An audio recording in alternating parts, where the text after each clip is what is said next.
Gentlemen, we meet again towards Parashat Ekev, and I'd like to focus on two words in this pasuk. The pasuk begins with these two words. I'll give you the whole pasuk, which is chapter 8, pasuk Aleph. Prom HaMitzvah, the whole mitzvah, Asher Elohim Etzamcha Hayom, that I command you today, Kishivalon Lasot, you should keep them all to do, Leman Tichyon, so that you shall live, Ulviten, and to multiply, Ubatem, Vidishtem, et Avet, and you will come and inherit the land of Israel, Asher Yishpar Hashem La'avotichem. That was promised, that was it's your inheritance, and it was promised to your forefathers. Why does it start off Kol HaMitzvah in singular form? Kol HaMitzvah. What is going on here? We got 613, so why is it called HaMitzvah? What is going on here? So there are three directions I'd like to share with you. First of all, Rashi, the stretches the word kol. Kol means the whole, complete. And he talks about completing a mitzvah. That means we really do a mitzvah. You have to do it in a complete way, with all the right intentions and with all the investment of time and money and whatever it takes. Do a mitzvah in its entirety from the beginning, the end. Don't stop in the middle. A person who starts a mitzvah, you tell men, finish it. And Rashi brings an example, a negative example. Moshe Rabbeinu spent a lot of time and energy and effort to collect bones of Yosef Hatzabi from Egypt and do them along all the 40 years in the desert in order that they should be buried in Eretz Israel. However, since in the end of Sefer Joshua, it says that they took the bones of Joseph that Bnei Israel brought from Mitzrayim and buried them in Shem. Bnei Israel brought them from Mitzrayim. Moshe brought them to Mitzrayim. But since Moshe wasn't around when they got into the land of Israel and the actual burial was done by Bnei Israel, so the whole mitzvah is called by Bnei Israel, not called out of Moshe. You see what? To a certain extent, it's like in the world of sports, like basketball and football. The question is, who scored the goal? Who threw the ball and it went into the basket? All the assistants on the wing, all the little passing, but it's not mentioned. The question is, who did the goal? Who made the basket? That means from there we know this whole Kol HaMitzvah. The mitzvah has to be done in entirety. However, I want to show you another two directions that actually focus on the second word, the HaMitzvah. HaMitzvah is in singular, which is saying mitzvot, which means in plural. So there are two different directions in this. There's one direction which is taken by Nachmanides Ramban and elaborated by the Or Chaim HaKodesh that says, you know what?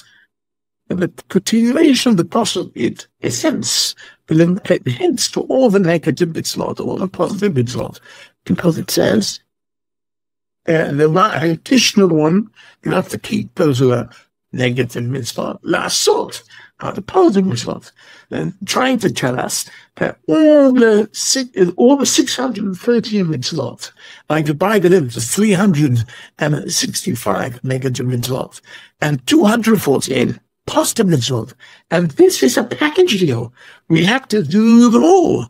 We can't and neglect any one of them. In fact, to a certain extent, the Or Chaim brings the Zohar, the Kabbalah, and says that the 365 of the number is the number of ligaments, of tendons we have in our body, and 248 is the number of organs and limbs we have in our body.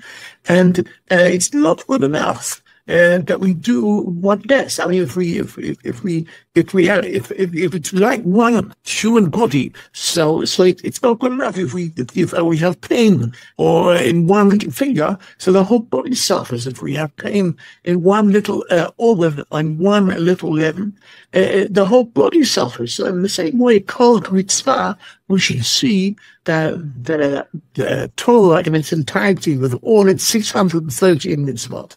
That is an approach which is a maximum approach. That we should take this whole package as one.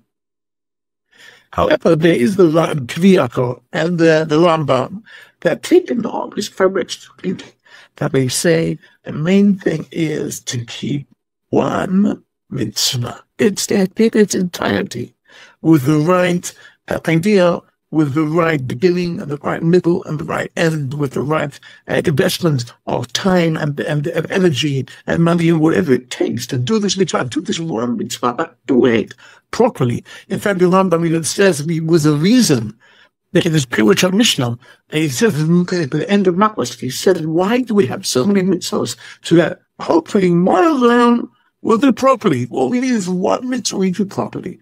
So that is the opposite approach. Kol HaMitzvah means the one mitzvah that's going to change us is going to change the world. Interestingly enough, in this week's parsha, we also have the second chapter of Shema, Vayag Shalat Ishmael.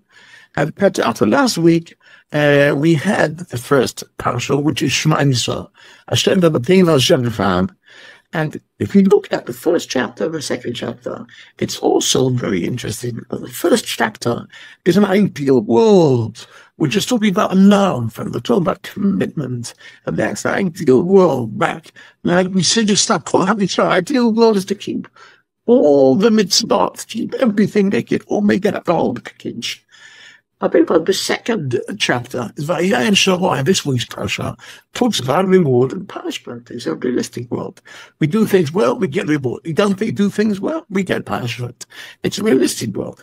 It's a world where we can't do all the mitzvot. We'll do those that we can do, and we'll get reward on those that we do.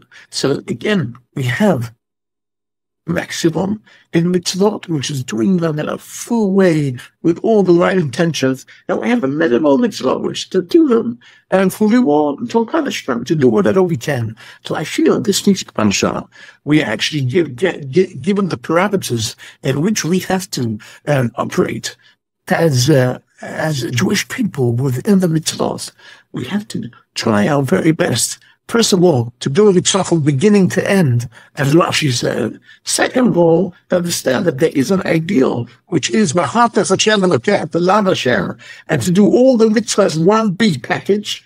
And then there is a minimal, which is doing one mitzvah properly, and then another mitzvah properly, and each mitzvah will bring up another mitzvah, each mitzvah's reward, and to punish them. And that is the second chapter of Shema. So you understand what is the framework of how Avodat Hashem, to what extent we have to work hard in order to focus on mitzvot properly. Shabbat Shalom.